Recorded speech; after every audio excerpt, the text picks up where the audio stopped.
नमस्कार, मैं कमलेश कबीर आपका एक बार फिर स्वागत करता हूं इस नए एपिसोड में। आज बिहार में पहले चरण के लिए चुनाव प्रचार अभियान थम जाएगा शाम को 5 बजे से और फिर उसके बाद में चुनाव होने वाले हैं।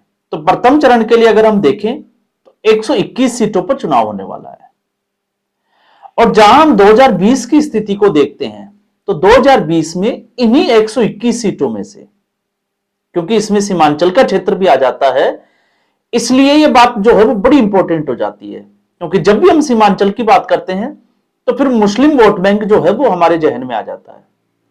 तो यहां की स्थिति यह थी कि पिछली बार 2020 में एनडीए को 56 सीटों पर कामयाबी मिली थी और मुकाबले महागठबंधन को 65 सीटों पर कामयाबी मिली थी। तो कहीं ना कहीं महागठबंधन का पलड़ा भारी था। अब यह बात थी 2020 की। अब हम बात कर रहे हैं 2025 में। तो 2025 में क्या बदला?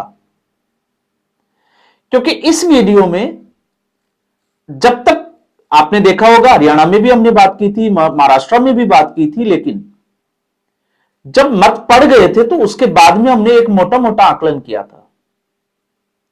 और मेरा हमेशा से यह मानना रहता है कि चुनाव प्रचार के आखिरी दिन तक हमें इंतजार करना चाहिए, क्योंकि कई बार ऐसा होता है कि लास्ट मोमेंट में जाके कोई ब्लंडर हो जाता है और उससे माहौल पलट जाता है। तो इसलिए जल्दबाजी नहीं दिखानी चाहिए। तो इस वक्त इस वीडियो में मैं सीटों की बात जो है वो बिल्कुल नहीं करने वाला हूं, क्योंकि सीटों की बात हम करेंगे जब लोग मतदान कर चुके होंगे और तब तक हमारी नजर इस पर रहेगी कि कोई नया मुद्दा तो नहीं खड़ा हो गया। क्योंकि आजकल अगर आप देखोगे तो राजनीतिक पार्टियां जो है वो इस तरीके के ब्लंडर करने में बहुत आगे दिखाई देती है। तो ऐसी स्थिति में, और फिर इसी कारण से आपने देखा होगा, चाहे फिर वो दोनों तरफ का मीडिया हो, लेफ्ट विंग का हो या राइट विंग का, आप हरियाणा का विधानसभा चुनाव याद करिए। हरियाणा के विधानसभा चुनाव में जो एनडीए समर्थित जो पत्रकार थे वो भी ये मान चुके थे कि भारतीय जनता पार्टी हार चुकी है, लेकिन उस वक्त एक दो चैनल जो है वो ऐसी बात कर रहे थे जिसमें भारतीय जनता पार्टी को जीत दिखा रहे थे। और उसमें हमने भी एक आकलन किया था जिसमें राजस्थान का आधार लेके हमने बात की थी कि कांग्रेस पार्टी अपने पैरों पर खुद कुल्हाड़ी मारने में माहिर है, इसलिए कांग्रेस पार्टी हरियाणा का विधानसभा चुनाव हारेगी। और जब चुनाव परिणाम आया तो वो सारी चीजें जो है वो ठीक उसी क्रम में निकल कर आई। तो इसलिए इस वीडियो में भी हम जो है वो जल्दबाजी नहीं दिखाएंगे। हम सीधे तौर पर अब तक चुनाव में क्या चलता आ रहा है और वो क्या इशारा करता है, हम सिर्फ और सिर्फ जो है वो उसकी बात करने वाले हैं। तो ऐसी स्थिति में पहला जो चरण है चुनाव का वो एनडीए के लिए ज्यादा इंपॉर्टेंट है। अब एनडीए के लिए इंपॉर्टेंट इसलिए है क्योंकि पिछली बार एनडीए यहां पर महागठबंधन से थोड़ा पीछे था, कमजोर नहीं था, थोड़ा पीछे था। तो इस चुनाव में क्या बदला? इस चुनाव में जो बदलाव है वो है प्रशांत किशोर, एक बड़ा जो है वो मुद्दा हो सकता है, असदुद्दीन ओवैसी हो सकता है, और तीसरा जिसकी हम बात कर रहे हैं तेज प्रताप यादव। अब ये तीनों जो है वो किसको डेंट कर रहे हैं और किसकी पेंटिंग कर रहे हैं, ये जो है वो बड़ा इंपॉर्टेंट है। तो जब हम इसकी बात करते हैं कि लालू प्रसाद यादव, और पहले हम आरजेडी को समझ लें, तो लालू प्रसाद यादव, उसका परिवार जो है वो इस वक्त उस दौर से गुजर रहा है जिसमें महाभारत की तैयारियां चल रही है। फिर चाहे वो मीसा भारती हो, तेज प्रताप यादव हो, तेजस्वी यादव हो, या फिर रोहिणी आचार्य हो।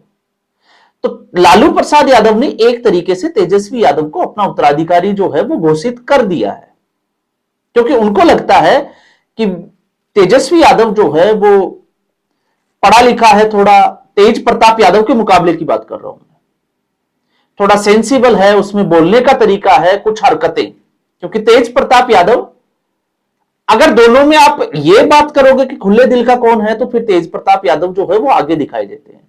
लेकिन मर्जी के मालिक है, कभी वो पहाड़ों में जाकर बैठ जाते हैं, कभी क्या करते हैं, कभी क्या करते हैं, तो उसमें वो सीरियसनेस जो है वो नजर नहीं आती। लेकिन इस बात से भी हम नकार नहीं सकते कि पिछले 3 से 4 महीने से, जब से तेज प्रताप यादव को लालू परिवार ने बाहर निकाला है, पार्टी से और परिवार दोनों से, उसके बाद से वो अपने बयानों में जो है वो गंभीरता दिखाने का पूरा प्रयास कर रहे हैं और दिखा भी रहे हैं, और उसका इंपैक्ट जो है वो कई जगह पे देखने को भी मिला है। लेकिन लड़ाई जो है वो यहां पर आ गई कि महुआ की अगर हम बात करें, जिस सीट से तेज प्रताप यादव चुनाव लड़ रहे हैं, अब यहां पर तेजस्वी यादव पहुंच गए चुनाव प्रचार करने, क्योंकि तेजस्वी यादव की तरफ से मुकेश रोशन जो चुनाव लड़ रहे हैं महुआ सीट से, एक बार के विधायक टाला जा सकता था, लेकिन तेजस्वी यादव ने इस गतिरोध को टालने के बजाय बढ़ने दिया, क्योंकि तेजस्वी यादव भी तेज प्रताप यादव को आगे नहीं जाना चाहते, या हम कह सकते हैं कि वो आगे नहीं निकल जाए, क्योंकि भविष्य में वो चुनौती बन सकता है। कुछ लोग जो तेजस्वी से जो है वो असंतुष्ट हो, वो ये कह सकते हैं कि तेज प्रताप यादव को आना चाहिए। तो उस कड़ी से अगर आप देखते हो और महुआ की स्थिति में देखते हो, तो तेज प्रताप यादव जब स्वास्थ्य मंत्री थे तो महुआ में उन्होंने एक मेडिकल कॉलेज खोला था, इसलिए उनका प्रभाव जो है वो उस क्षेत्र में देखा जा सकता है, और वो कहते भी हैं।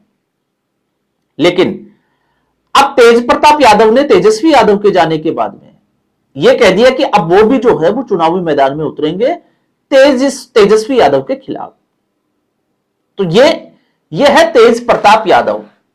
और इससे पहले जयचंदो की वो बात कर ही चुके हैं, जिसका साफ तौर से इशारा जो है, क्योंकि छुपाना कुछ नहीं होता, संजय यादव की तरफ इशारा है। अब हम आते हैं प्रधानमंत्री नरेंद्र मोदी को। तो प्रधानमंत्री नरेंद्र मोदी जिस तरीके से इस बार उन्होंने चुनौती को स्वीकार करते हुए एक बार फिर जो है उस गढ़ में रैलियां करने का जो है वो सुनिश्चित किया, जहां पर आरजेडी और कांग्रेस पार्टी का परंपरागत वोटर जो है वो है, जिसको हम मुस्लिम वोटर कहते हैं। तो नरेंद्र मोदी ने इस चुनाव को उस लेवल पर ले गए जिसकी कल्पना शायद महागठबंधन ने नहीं की होगी। और ये मैं क्यों कह रहा हूं, आप पटना के रोड शो के जो है वो विजुअल्स फुटेज उठाकर देखिए, किस तरीके से लोग जो है वो दीपक जलाकर प्रधानमंत्री नरेंद्र मोदी की आरती कर रहे हैं। अब आप सोचकर देखिए, आप मोदी विरोधी हो, आप कुछ भी कह सकते हो, लेकिन ये चुनाव है और चुनाव में ये चीजें जो है वो बहुत असर डालती है। और इसके अलावा उन्होंने दो चुनावी जो रैलियां की वो की कटिहार और सहरसा। और नरेंद्र मोदी लगातार जो है वो लालू प्रसाद यादव की या इस महागठबंधन की कमजोर नस को पकड़ के चल रहे हैं। और कमजोर नस क्या है? जंगल राज। वो बिहार के लोगों में वापस जो है वो उसकी जंगल राज की यादें ताजा कर रहे हैं। जिस तरीके से आपने देखा उनकी भाषण में कटुता, क्रूरता, कुशासन, करप्शन, कट्टरपंथी, इस बार जो है वो उन्होंने सहरसा में, क्योंकि उस इलाके में जहां पर मुस्लिम वोटर ज्यादा है वहां पर जाकर कट्टरपंथियों की बात की। और ये कहना, और ये जो है वो इसका लॉजिक जो है वो फिट भी बैठता है, क्योंकि कांग्रेस पार्टी ने आज तक आपने देखा होगा, इस गठबंधन हो या कांग्रेस पार्टी, किसी भी प्रदेश का चुनाव हो या राष्ट्रीय स्तर का चुनाव हो, वो कभी ये नहीं कहते अपनी चुनावी रैली में कि हम आतंकवाद के खिलाफ लड़ाई लड़ेंगे, हम नक्सलवाद के खिलाफ लड़ाई लड़ेंगे, वो कभी नहीं कहते। जबकि भारतीय जनता पार्टी इसको एजेंडा बना के चलती है कि हम जो है वो आतंकवाद के खिलाफ लड़ाई लड़ेंगे, हम भ्रष्टाचार के खिलाफ लड़ाई लड़ेंगे, हम नक्सलवाद के खिलाफ लड़ाई लड़ेंगे, और डेडलाइन भी देते हैं।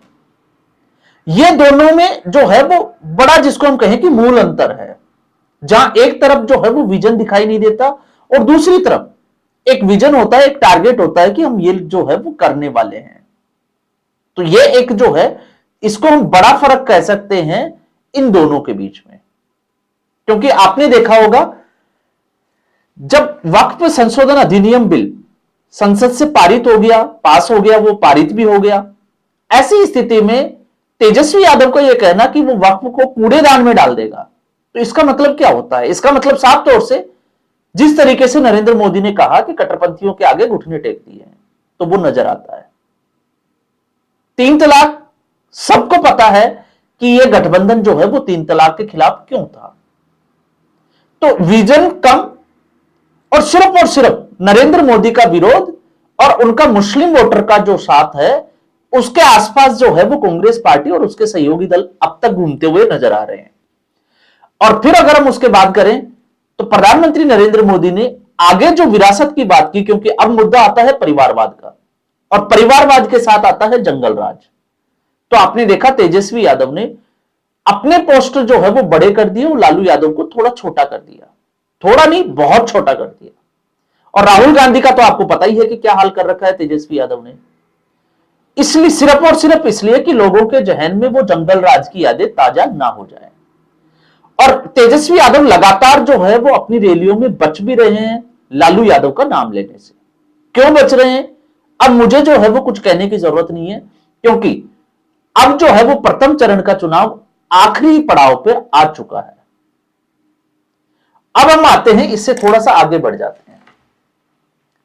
तो जब बात आती है प्रशांत किशोर की, कि प्रशांत किशोर, तो प्रशांत किशोर के बारे में कुछ भी कहा नहीं जा सकता, क्योंकि ये अनिश्चितताओं से भरा हुआ है। पहले कोई चुनाव नहीं लड़ा, कोई उनका पर्सनल वोटर नहीं है, तो ऐसी स्थिति में वो डेंट किसको करेगा। तो कल परसों जो है वो मैं देख रहा था यशवंत देशमुख का एक सर्वे, जिसमें वो सिर्फ और सिर्फ जो है वो एनडीए की बात कर रहा है कि प्रशांत किशोर जो है वो एनडीए का वोट काटेगा। अब जब हम माहौल को देखते हैं, उसको स्टडी करते हैं, तो कहीं भी नजर नहीं आता कि प्रशांत किशोर एनडीए का वोट काटेगा, क्योंकि एंटी इनकम्बेंसी जैसी चीज अभी तो ग्राउंड पर नजर नहीं आ रही।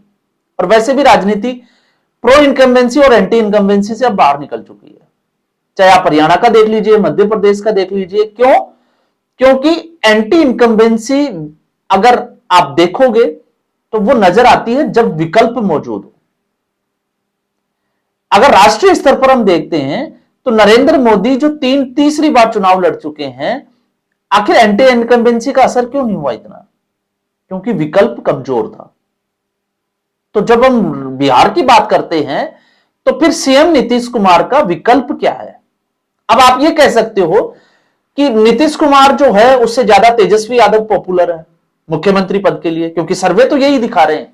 लेकिन अगर आप एनडीए और महागठबंधन के वोटर को देखोगे तो आपको समझ में आएगा कि कमजोर कौन है और आगे कौन है। अब कैसे इसको थोड़ा सा ये समझ सकते हैं, महागठबंधन में अगर हम बात करें तो वहां पर लोगों का एक तरफा है कि तेजस्वी यादव मुख्यमंत्री बनना चाहिए।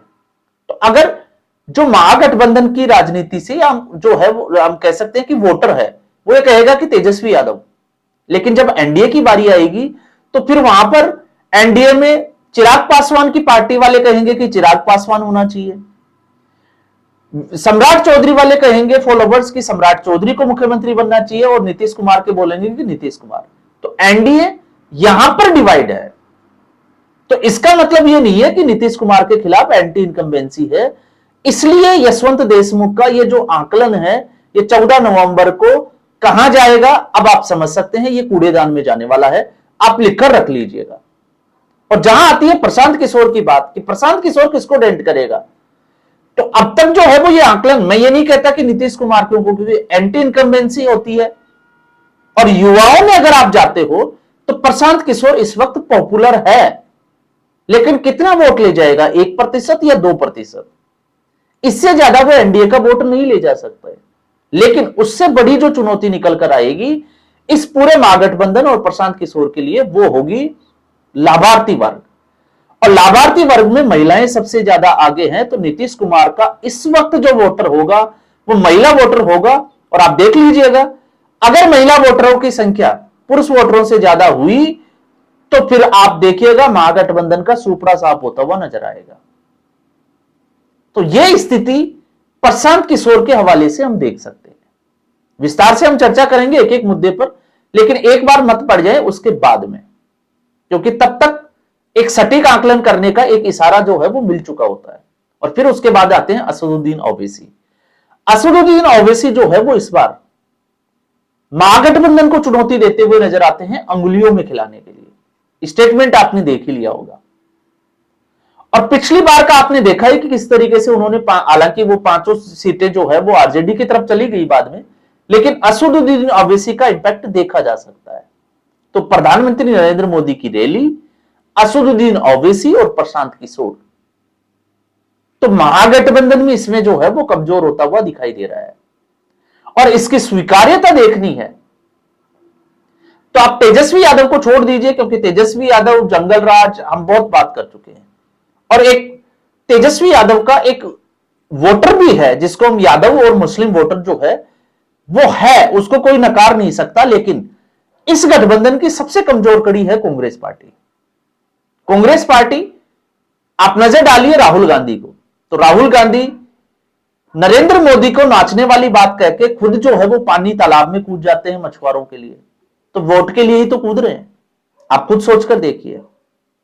और एक उनका कल का स्टेटमेंट भी मैं बता देता हूं आपको, वो ये कहते हुए नजर आ रहे हैं कि महागठबंधन स्वीप कर रहा है, ये राहुल गांधी को दिख रहा है, लेकिन आगे क्या बोल रहे हैं उस लाइन को भी जरा थोड़ा सा समझिए, जिसमें आप लोगों के लिए इशारा दिया हुआ है कि 14 नवंबर के बाद क्या करेंगे हम।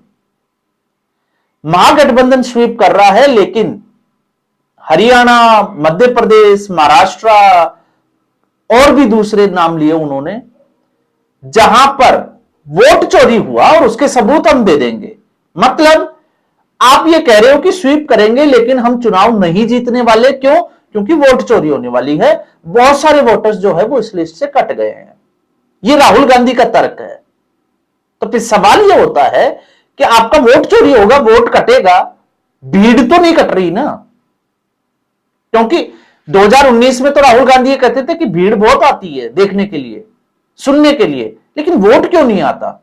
तो अब स्थिति अलग है। अब स्थिति अलग क्या है, अब इसको दूसरे नजरिए से देखते हैं और उसमें आते हैं मल्लिकार्जुन खड़गे। तो मल्लिकार्जुन खड़गे का जब स्टेटमेंट है, तो आप कल की उनकी एक रैली का उठाकर देखिए, जब वो ये कह रहे हैं कि लोगों ने उनको मना कर दिया था कि इस रैली को कैंसिल कर दिया जाए क्योंकि भीड़ नहीं आ रही है। तो कांग्रेस पार्टी की रैलियों में भीड़ भी नहीं आ रही है, और ये मल्लिकार्जुन खड़गे जो है वो स्वीकार कर रहे हैं। और दूसरा उनके भाषण से आपको पता चलेगा, जिसमें वो ये भी कह रहे हैं कि एनडीए नीतीश कुमार को 14 नवंबर के बाद सीएम नहीं बनाने वाला है। मोदी उसको बोलेगा कि अब आप आराम करो, हम आपके लिए औषधि का इंतजार कर रहे हैं। लेकिन मल्लिकार्जुन खड़गे ने कभी ये नहीं कहा कि सीएम नीतीश कुमार को ये जो है वो जरूरत ही नहीं है, क्योंकि वो मुख्यमंत्री बनने वाले नहीं है। क्यों नहीं? क्योंकि महागठबंधन जीतने वाला है और तेजस्वी मुख्यमंत्री बनेंगे। तो नीतीश कुमार को ये सपने नहीं देखने चाहिए। एक बार भी उन्होंने अपने मुंह से नहीं निकाला। उनका सिर्फ यही कहना है कि बीजेपी जो है वो, या मोदी जो है वो अपने किसी चेले को मुख्यमंत्री बनाने वाले हैं। तो अब आपके समझ में आ गई होगी कि मल्लिकार्जुन खड़गे क्या कहना चाह रहे हैं। और फिर बहना की अगर हम बात करते हैं प्रियंका वाड्रा की, तो प्रियंका वाड्रा भी जो है वो उसी के आसपास घूमती हुई नजर आती है। तो ये आज तक का जब चुनाव प्रचार का आखिरी दिन है शाम तक का, तो उससे एक दिन पहले की जो रिपोर्ट है वो यह रिपोर्ट है कि इस स्थिति में तो एनडीए जो है वो महागठबंधन से पहले चरण के चुनाव में आगे दिखाई दे रहा है। इस वीडियो में हम सीटों की बात बिल्कुल नहीं करेंगे। तो इस एपिसोड में फिलहाल इतना ही। उम्मीद करूंगा वीडियो एपिसोड आपको पसंद आया होगा। वीडियो को लाइक करें, शेयर करें, चैनल जरूर सब्सक्राइब करें। धन्यवाद।